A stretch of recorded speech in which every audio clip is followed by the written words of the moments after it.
Okei, ma olen Janek Kirvana ja siis ma esitan meie mängu Roheline Revolutsioon.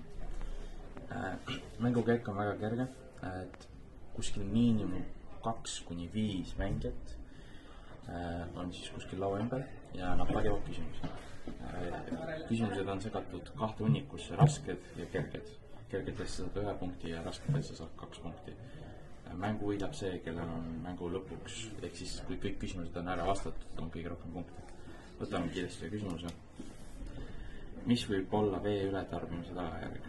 A. Põhjavee tase langeb ja kaevud võivad kuivaks jääda. B. Vee ületarbimine aitab suurendada veevarude taastumist.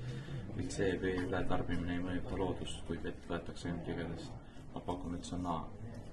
Õige. Siis kohtunik, kes on meie kaameramees ka täna, ütleb, kas vastus on õige või vale. Ja selle kerge eest saab teha.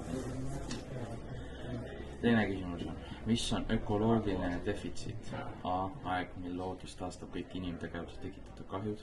B. Seisund, kus inimkond tarbib vähem loodusvarasid, kui maa suudab taastoota. C.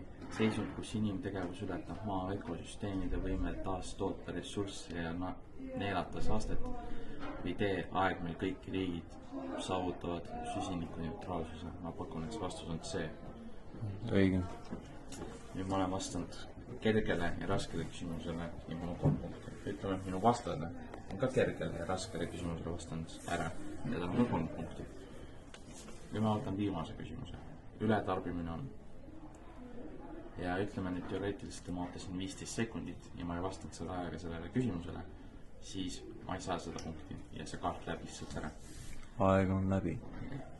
Ehk siis nüüd, kuna on viigiseis, siis kohtunik esitab ise 1 küsimuse ja me peame vastama sellele kiiruse peale. Mis on sai seadus?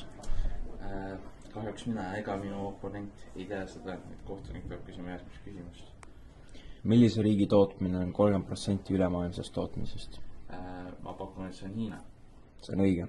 Kuna ma vastasin sellele lõpukohtuniku küsimusele ära, siis ma sain selle punkti kätte ja mina võitsin siis. Aitäh ja päeva!